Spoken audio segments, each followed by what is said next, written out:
Welcome to the Bill Cartwright Show with Steve Cohen.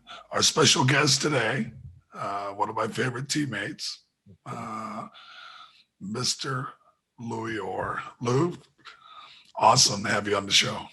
Yeah, Bill, been a long time no see, man. You look good. I appreciate the offer. And you one of my favorite teammates, man. I'm glad we've been able to keep our friendship over all these years. So, but good to see you. Yes, awesome. Hey, look, let's talk about this because it's always interesting with teammates. We know a lot about them, but we really don't. Talk about mom and dad growing up and what your dad did for a living. My dad was a maintenance man. He really kind of ran things at the Southwestern Publishing Company in Cincinnati, Ohio. All I can remember, he went to work every day early in the morning. He always had a big key ring with a bunch of keys on it. Always had a bunch of keys, and he took a lot of pride in his work. He did everything. Something went wrong, the alarm went off, he had to go. He cut the line on a hill with a bunch of grass. He repaired things. He was the guy. He didn't get paid like the guy. But he was the guy that handled everything, that went wrong. But he taught me how to drive in the parking lot of Southwestern Publishing Company. He taught all my brothers, took us down there, and we would drive the car on Sundays. He hardworking man. He loved his boys. We had 3 boys. I'm the youngest. We all played basketball, so he was at every game. Had his ways. Had a vice or two that we grew up with, but was a good dad and hands-on father. And him and my mom, I think they were married probably 38 years, 40 years before he passed. He passed, I think, at 56 when I was a sophomore in college. So big loss for me and for my family. But it's a hardworking man who put a lot into his job and supported his son. So my dad, he was a big influence on me along with my mom. Can you talk about your high school years and who really influenced you to play basketball? Nah, it was in our family. Like, I'm the youngest of 3. My oldest brother Lindsay and my middle brother Ed. They all played. I had cousins, first cousins that played, were really good players. Growing up in Madisonville, my neighborhood in Cincinnati, we used to go over to a park called Stewart Park. That's where the pool was. That's where the basketball court was, right next to the pool. And I grew up watching my older brothers and my cousins play. And I used to sit out and watch them play at the park, at Stewart Park. And it just was a way of life. So when it was my turn to play, I played. But my neighborhood, it was about sports. And you played knot-hole baseball. You played basically pickup football, street football. And you played in the park, you played basketball in the summer. So really it was my older brothers that got me going, and my cousins, just watching them play. And then I had a junior high school coach named Walt Allen. He really kind of taught me more of the nuances of the game. First coach to teach me how to do a pick and roll, had a real simple offense, pick and roll. Got me to shoot my shot over my head, not from my chest, but to get it up. Used to shoot against the wall, before he let you shoot on the basket, you shot against the wall. Taught me the fundamentals. and played me at the point guard. When I was in the 7th and 8th grade, 9th grade, I was the point guard. And then I grew Wow. in high school, then I ended up being the big guy. Can you talk about your senior year in high school and talk about what led you to Syracuse? Senior year. Yeah, my senior year, I went to Cincinnati Withrow. That was my dream school, high school, because my brothers played there. I used to go there to see my oldest brother Lindsey played, and I went there to see my middle brother Ed play. And then when it was my turn, I was super excited to go. So I grew like 4 or 5 inches from 9th grade to 10th grade. So by the time I got to high school, I was 6'5". I went from being a point guard to a center. Played JV my 10th grade year, and then my junior, senior year, I played varsity and started for 2 years and played for Coach Mike Ferroni, who played college basketball at University of Cincinnati and played high school basketball at Withrow. He's a Withrow alum. But anyway, I just played and was kind of under the radar, under recruited, whatever you want to say it. So, I took a few visits to some, I guess, I don't know what you would call it, mid-major schools, whatever, but local schools, Xavier, Cleveland State, Ohio University. I went to visit Rice, Wisconsin, Milwaukee. So back then you got 6 visits. I think you got 6 visits too, Bill, when you was in high school. But then I played AAU ball.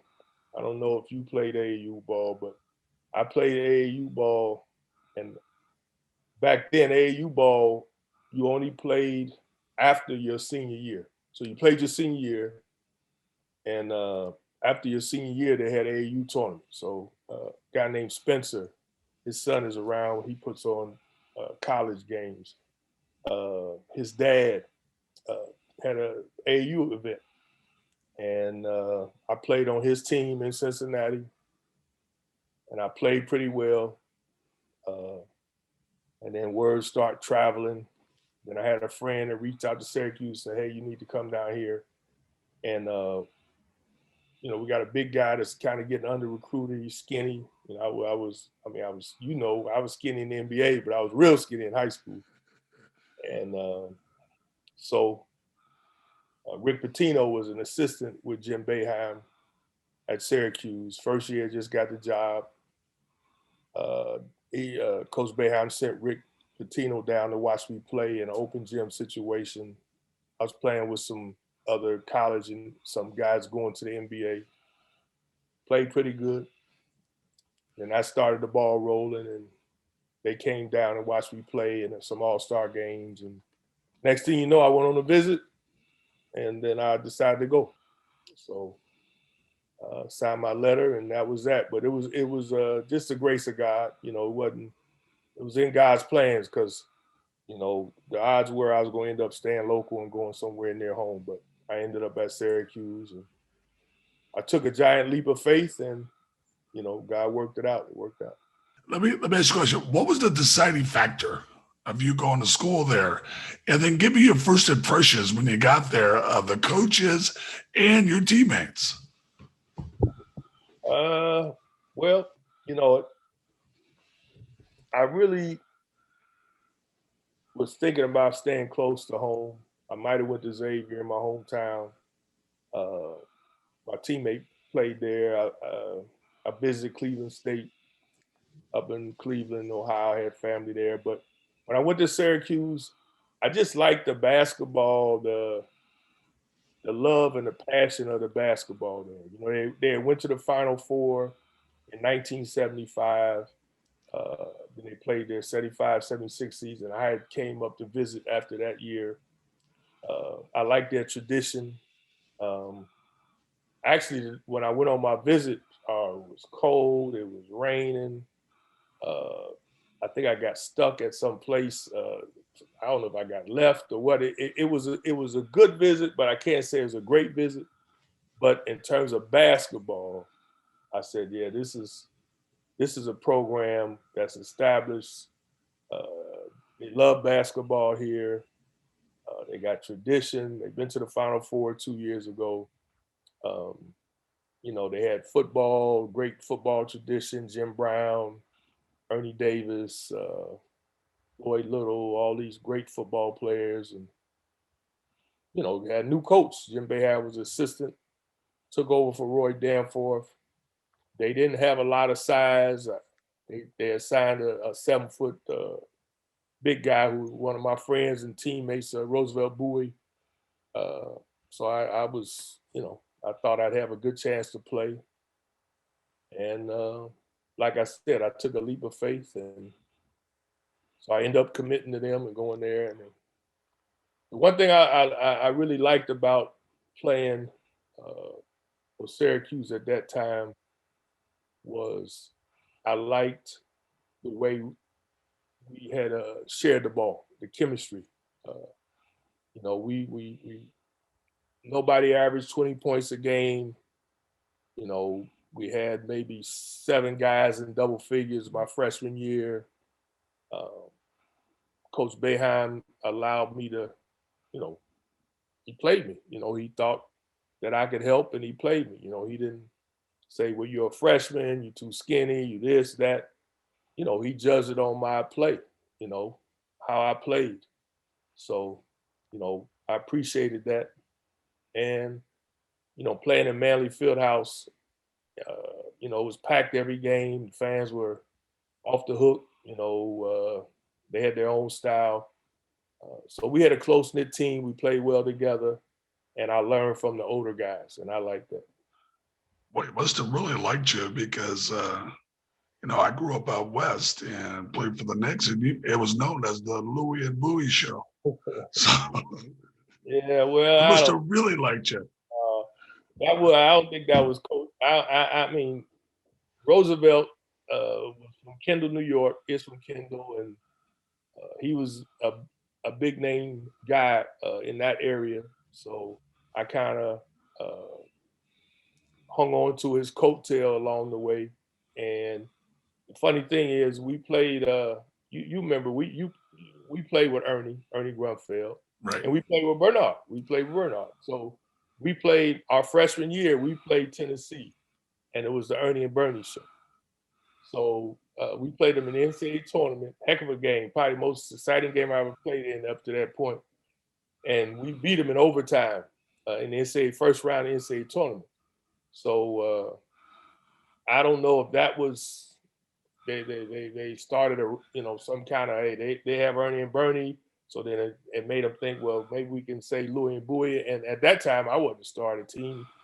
I was a role guy. I came off the bench, and I contributed. But I don't know exactly where it started, but I might have planted the seed. But it was a good run. I'm very, very thankful for the good Lord opening that door. And also, for Coach Boeheim giving me that opportunity and believing in me. I don't take it for granted. It didn't have to be, and it worked out. So. Well, that's very modest, but you must have did something. Steve and I never had those titles. Come on, hey, I'm gonna tell you a story, Bill. Now I'm gonna give you a story. I'm a senior in high school, and I used to go over to University of Cincinnati and play pickup. I was, I knew all those guys. We played with Pat Cummins, Bob Miller, all these guys. I knew, so I would go over there and play. So, a big game at Cincinnati Gardens, big game. Cincinnati and San Francisco. I don't know if you remember the game, big game. I think y'all are ranked number 1. Cincinnati's probably top 5. Gail Catlett was a coach. They were playing big Bill Cartwright and the San Francisco Dons. And I went to the game. Big time game. Big time game. A lot of talent. I don't know. I don't want to bring up bad memories, but they got Cincinnati beat y'all, I think. And it was kind of an upset. But I remember, when we played with Pat in New York, and it was a great game to watch. I was like, man, it's a lot of talent. Got Bill Cartwright, went for Boynes, James Hardy, got Pat Cummins, Bob Miller. I mean, it was like watching an NBA game.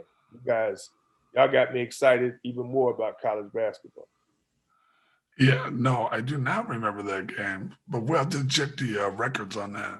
Yeah, I think y'all played. I thought it was close. I thought Cincinnati won. Y'all might have won, but I'm a year younger than you, so my memory may not be great either. But I do remember the game. Y'all did play him. Check it out. You go look and let me know. Well, yeah, I'm just gonna say we won that game. So it's your senior year, and you're about getting drafted. So what are you thinking? I was just thinking, man, I got a lot of work to do to graduate. That's what I was thinking. I wasn't sure about the draft. I mean, hey, everybody always questioned my size, if I was too thin to play in the NBA, So I was like, look, it's my last semester. We were ranked number 2 in the country. At one time, we go in the tournament, we get beat by Iowa. We heartbroken. Our season's over, and I think it was a Sweet 16. So I'm thinking, well, in order for me to graduate, I got to finish this semester. And let me just say, I had more than 15 hours to complete. And then I had about 9 hours of classes that I had to incompletes in that I had to make, finish the work. So I had some work to do to graduate. And for me, hey, that's the one thing I knew. I wasn't gonna let my mom and dad down. I was graduating from college. So I buckled down, got the work done. I marched in May, graduation. I played in the Aloha Classic. Bill, I don't know if you went over to Hawaii to play in that event. No, I don't think I got invited over there. Get out of here! You didn't go because you're the first pick in the draft. You didn't go, but no, that's a standard thing. Maybe they just started it. I don't think they just started my. They had to. They sent me home to Sacramento. No, but so I went out there. Bowie and I went out over there to play, and you hear a lot of promises. People say, "Yeah, if you're there, I'll take you." Because my agent was Ron Grinker. Did you know Ron? I didn't know of him. My agent was Bob Wolf at that time. So, yeah. So Ron out of Cincinnati, he really was part of the connection that knew about me and kind of communicated it to Syracuse. But he, we sat in a big pizza parlor, Willie DeLuca's pizza parlor, and we sat, my mom, my brothers, and we watched the draft. So it was kind of nerve-wracking because, you talk to teams and they say, well, they're going to draft you. If you're there, we're going to pick you, da-da-da. So, the first round goes, back then, I think there were 20, 21 teams, 23, I don't remember, maybe 23 teams. And then I think the 5th or 6th pick in the second round, they picked me, Indiana's first pick. They didn't have a first round pick. So they picked me and Kenny Nat, Calvin Nat, Kenny's brother. Right. Back-to-back second round picks, the first picks of the Pacers.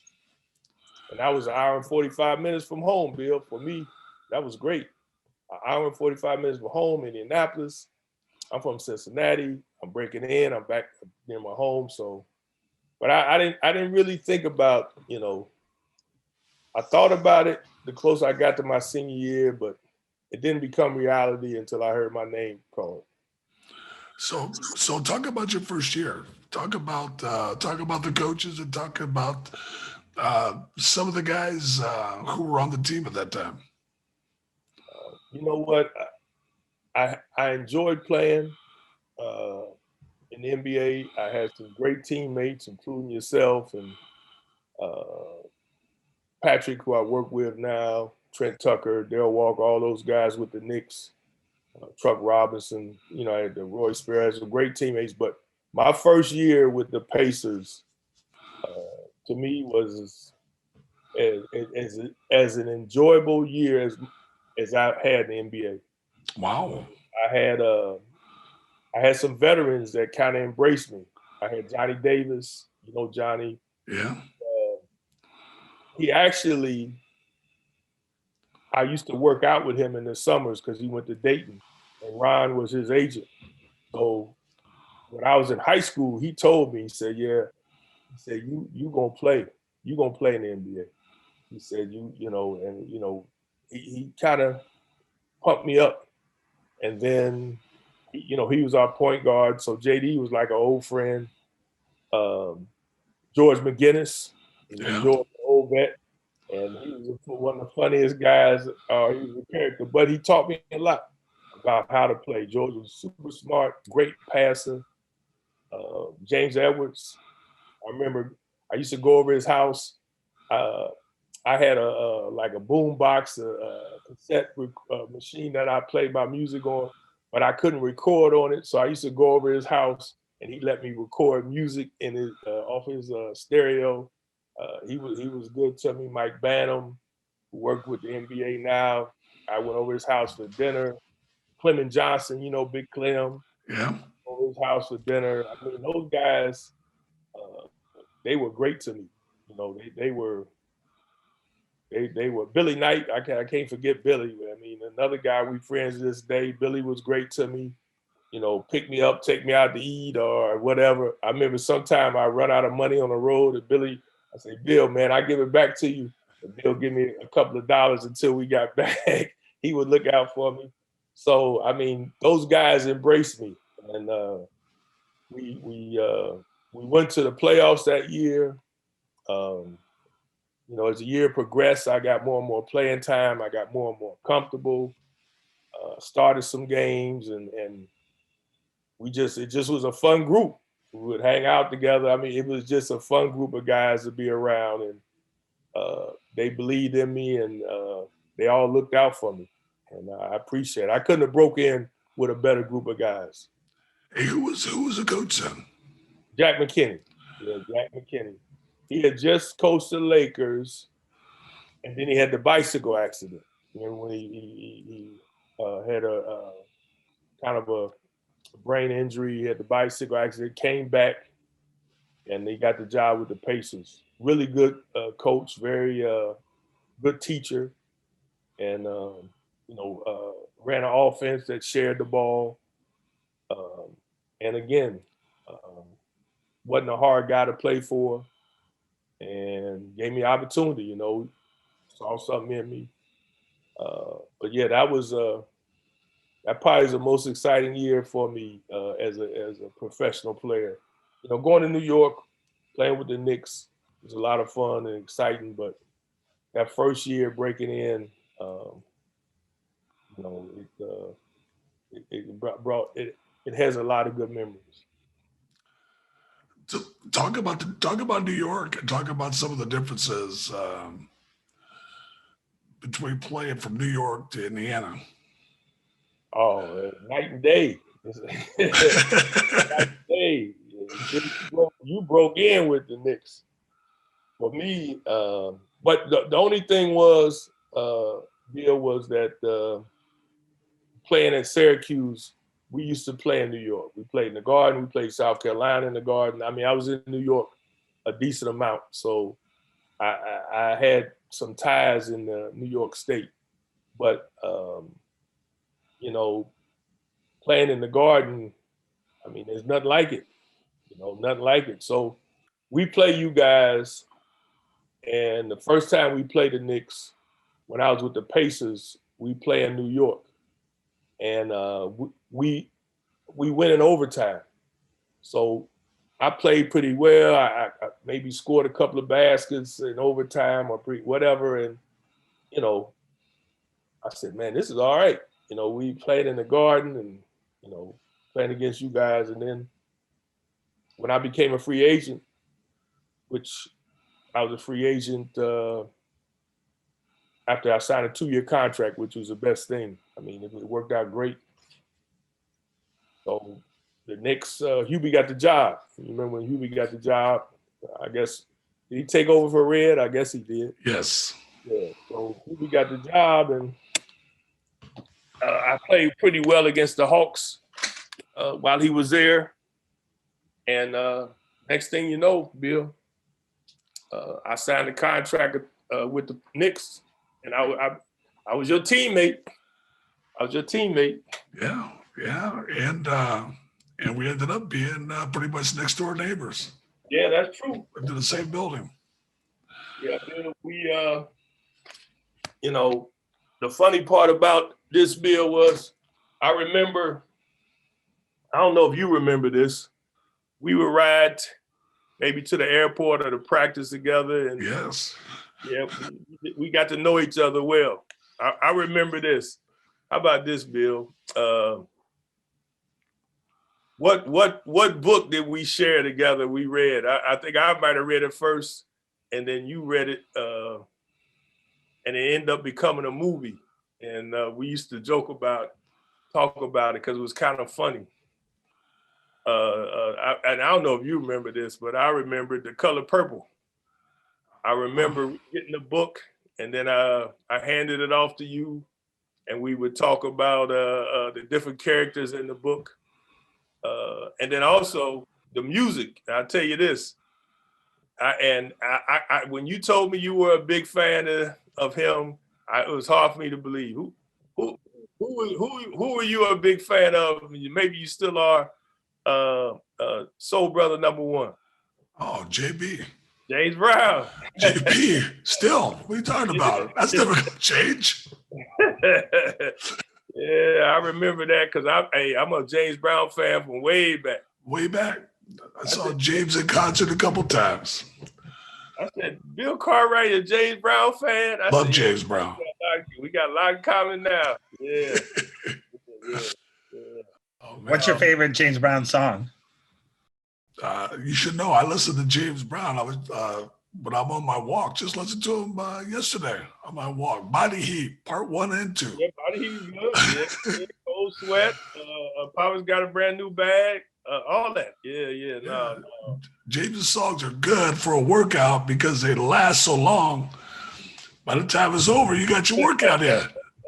Hey, and back then, you had side A and B. You had part 1 and 2, right? Exactly. Never stop. No. So after you left New York, what led you to coach? Hey, it was again, it was the grace of God. I didn't think I wanted to coach, but when I used to go home in the summers, I would play. I would go over to Xavier and play pickup ball. So they hired a coach, Pete Gillen. They hired, and I would go over there and play, and I got to know him some. And then he had the same agent. He ended up working with Ron Grinker. So when I stopped playing, I went overseas for about 3 months, man, and my mind wasn't right. My mind wasn't right. I just getting out of the league, coming off of back surgery, going through some marital things. My mind wasn't right, so I went over there and I came back, and so Ron had this vision like, hey, if you ain't gonna play, let's see what you can do with Pete. So they had this all-star game over in Japan. How about this? Over in Japan. One year they went to Japan instead of going to Hawaii. So Ron said, hey, why don't you go with Pete? Pete's gonna coach your team. Why don't you go over there and be his assistant? You can assist him on the bench and you can, see how you like it. So I said, yeah, hey, I go to Japan, my dime, I'll go over there and coach. And I remember that Gary Payton's senior year, I think it was, he played in it. So we went over there and I sat on the bench with Pete and we worked and we just hit it off. So I started out as a volunteer assistant at Xavier. Back then you could. So I would volunteer. I had 3 jobs. I worked at Allstate Insurance as a claim rep during the day. 3 nights a week, I worked at my mom's family restaurant, cafe, the Hut Cafe in my neighborhood. I worked there from 7 to 1 in the morning, 3 nights a week. And then when I could, I would go to practice at Xavier after work, go to practice, then go and work at my mom's cafe. And then on the weekends, I would either go to the games or travel, or during the week if they were home games. So I did that for 2 years. They eliminated the position. So then I helped out at my old high school with one of my best friends, George Jackson, growing up. He's the head coach. He was the head coach there. So I was assistant there. And then Pete lost both of his assistants. Dino Gaudio got the head job, I think, at Army, and Skip Prosser got the head job at Loyola Baltimore. And he said, hey, you want to come on full time? And that's when the ball started rolling. I married my wife, Yvette, the love of my life. I met her. We got married right before that. Had my son, Chauncey. I already had my daughter, Monica. And, I'm thinking, well, Pete done turned down jobs. Pete was did a great job at Xavier, and he turned down jobs. I said, well, I can be at home. I can work at Xavier. I can raise my children, be around my brothers, my family, my mom. So we had a good year. Our 2 big men, you played against them, Brian Grant and Aaron Williams. They were our 2 big guys. We had a talented team. And so we go to NIT that year, and then Providence comes calling on Pete. He had turned down jobs. I'm like, man. And then all of a sudden, he ready to go. So he goes to Providence, and I'm thinking, am I going or am I staying? I said, well, hey, if I stay, I'm not going to have a job. So I told my wife, I said, hey, if we're going to be in this coaching thing, then we got to be willing to travel. So he gave me a little time to think about it. I said, well, no, I'm going. So then once I left Cincinnati and moved to Providence, Rhode Island, and worked with him there, then I was in. I was all in. So from that point, that was 1996. That was 1994. That's when I left Cincinnati, my wife and I, my children, and it's 2021, and I've been away from home, and I'm in DC. I've been away from home coaching ever since. Had a few years off, but that's when I knew I was all in. So let's talk about this, because you ended up going to Syracuse and playing for your old coach there, or working for him, and learning from him in a system you had probably been in. But then after that, you went to Siena and became the head coach. Talk about that.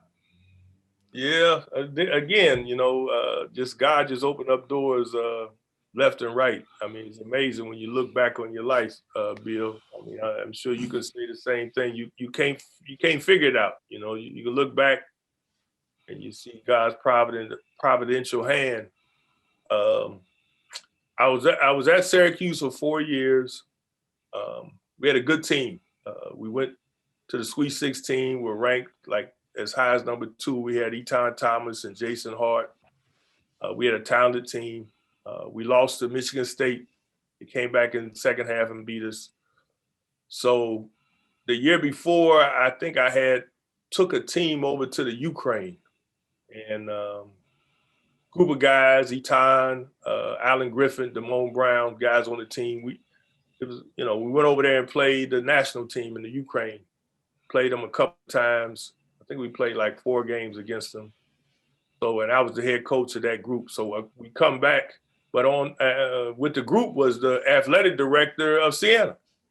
He was on the trip. He was a friend.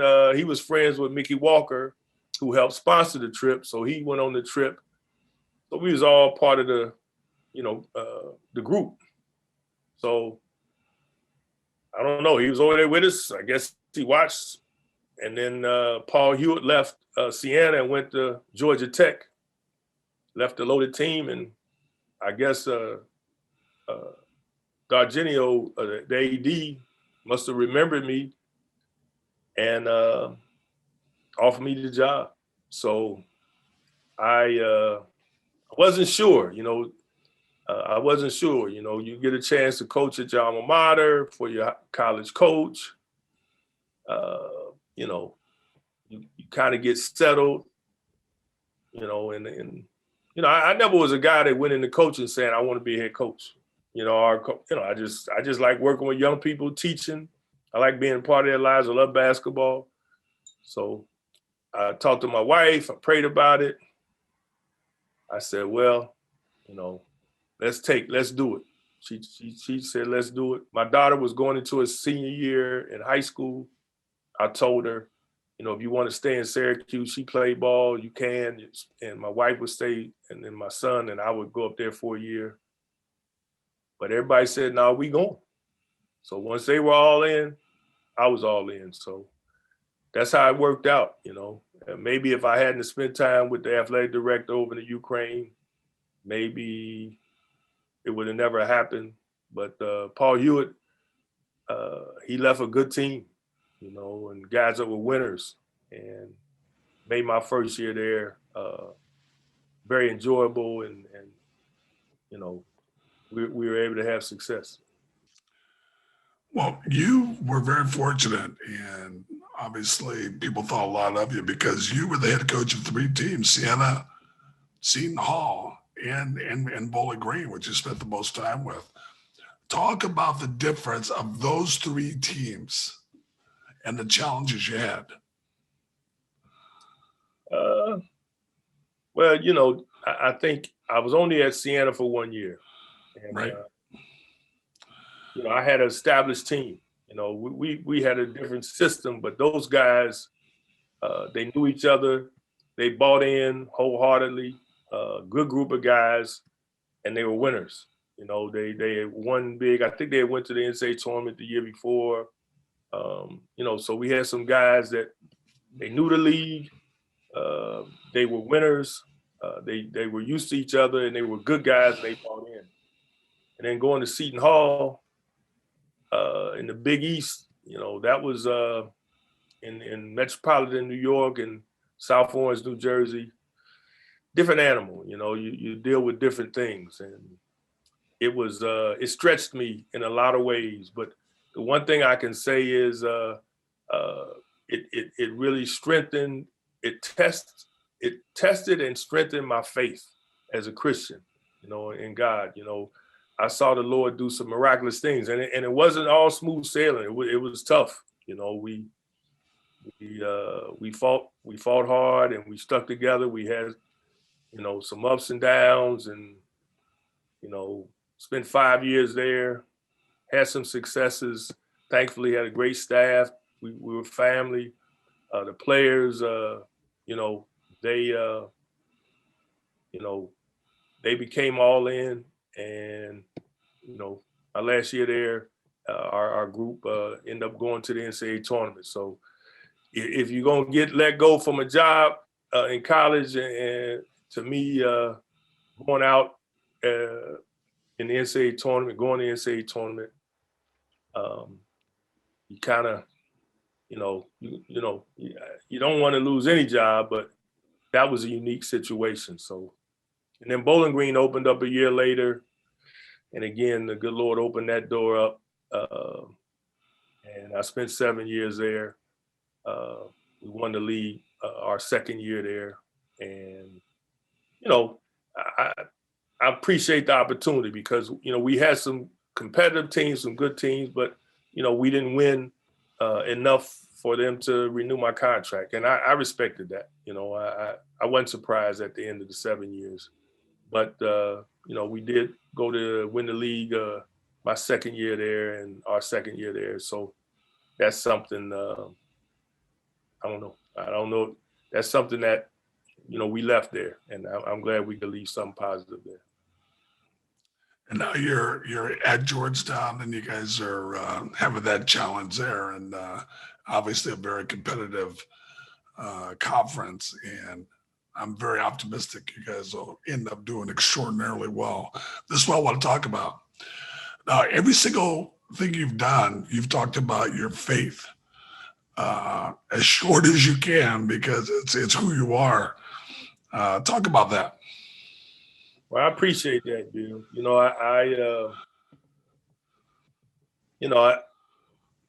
As a young guy, my mom, a very strong believer. Not that we were big churchgoers all the time. She sent me to vacation Bible school in the summers, and I would go to church occasionally on Easter. And I didn't go all the time, but she went a lot. So it was planted in me as a young person. And then I don't know. I always felt this tug. I always felt like it was more to my life than that just met the eye. Always had that tug. So, I received Jesus Christ as my Savior as a sophomore in college, but truly not until I was 23 years old in my second year in the NBA. And I was going through some things, and I just got on my knees and I was watching televangelists, and I committed my life to the Lord, and it changed me from that point on. But it's been a I would say a 40-year journey. I'll be 63 this year. God has kept me through it all, through a lot, and He's been faithful to me. Hey, Bill, even when I wasn't faithful to Him, He's been faithful to me. So I'm we've had these talks. I remember back when we were neighbors, just talking about faith and different things, and it's been the foundation of my adult life. So in my marriage now, my wife be 30 years this year. Trying to catch up with you, Bill. I don't think we better catch y'all, but we trying to catch up with you. And that's good because we're at 41. Yeah, I know.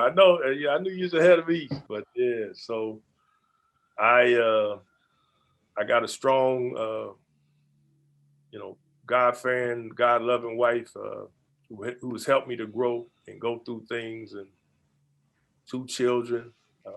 Monica, she just turned 38. She's married with 2 children. My son Chauncey out there near you, coaching. He just turned 27 last year. He'll be 28 this year, and we've that's been our foundation. So it's kept me through it all. Through I was always a guy. I don't know how you were, Bill, but I've been a basketball junkie for a long time, and it's kind of consumed me. I used to think about it. It kind of consumed me. I always I thought, man, I don't know if I want any one thing to consume me other than God. It's too much of a roller coaster ride. You go on a run, you have a good game or so, and you win some games, you're feeling good, but then you go through a little time where you're struggling or whatever, or you're not playing as much. And I said, man, this is too much for me. I said, I can't handle this roller coaster ride. If I'm gonna base my happiness and my joy on my circumstances, I said that's not enough. So that's where I really found my foundation. Being in my faith in God, that's my foundation, and it steadied the ship, and it always has. So. That's been a big part of my life and still is. Say 2 things. Just the other day, they were honoring John Thompson, coaches across the country wearing towels. And I saw Patrick Ewing was wearing a towel, a lot of other coaches. What are your thoughts on John Thompson, and overall, what's it like coaching with Patrick Ewing? Well, a great man, Coach Thompson. I was blessed to have been around him for really the first 3.5 years of coaching. So the good Lord called him home.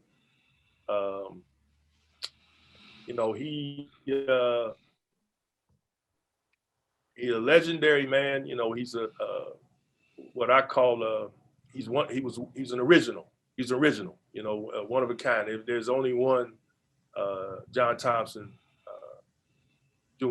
He they call him Big Coach. You know, here, and you know, always gave out pearls of wisdom.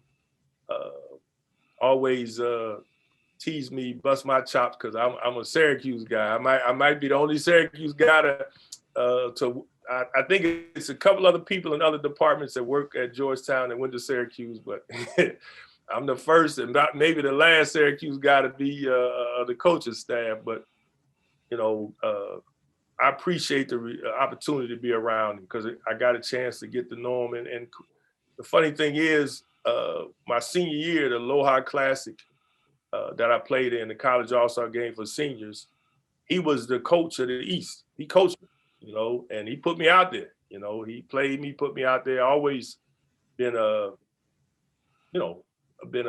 really been, what's the right word? He thought I was a good player and a good guy, so he respected that. But you know, I learned from him, and you know, we had some good dialogue. I know the impact he had on Patrick. I mean, it was to this day, you know, I mean, you know, Patrick's mom and dad, God rest their souls, he very close to them. But Coach Thompson was very much a mentor and a strong adult figure in his life, you know, to the day he passed. So, you know, and getting a chance to work with Patrick, you know, one of the guys that I became very good friends with in the league, and I got a few, you know, and then with them, probably more so with the Knicks, you know, Billy, Patrick, Trent Tucker, you know, those guys, you know, I kept in touch with all these years. So, you know, but Patrick's a guy that's a loyal guy, you know, been a warrior, you know, and you know, I watched a lot of battles between Billy and Patrick when just being entertained, watching these two guys who I knew and was friends with over the years. Had some great battles. Yeah, I'm glad you enjoyed them. Hey man, hey, I see two of my friends. Hey, I had 3 7-foot friends that been a big part of my life. Roosevelt Bowie, who to this day is my friend and like a brother. You, Bill, and Patrick. So, you know, I keep good company. So, but yeah, no. Have an opportunity to work, and Billy knows this from coaching. When you work with people that you have a mutual respect and friendship with, it's a unique situation. So, for me, being able to work at a great school like Georgetown, be a part of a great program, tradition, not only in basketball, but academics, and also, you know, work with and for a friend who I have a lot of respect for and appreciation. Because when he got the job, you know, I was coaching in China. I was in China. I don't know if we talked, Bill. Maybe we did talk when I was over there, but I was over there for a season. And I went over there because I was not coaching for 2 years. I went over there. A guy called me, Troy Weaver, who's now the GM of the Pistons. He called me and said, "Hey Lou, you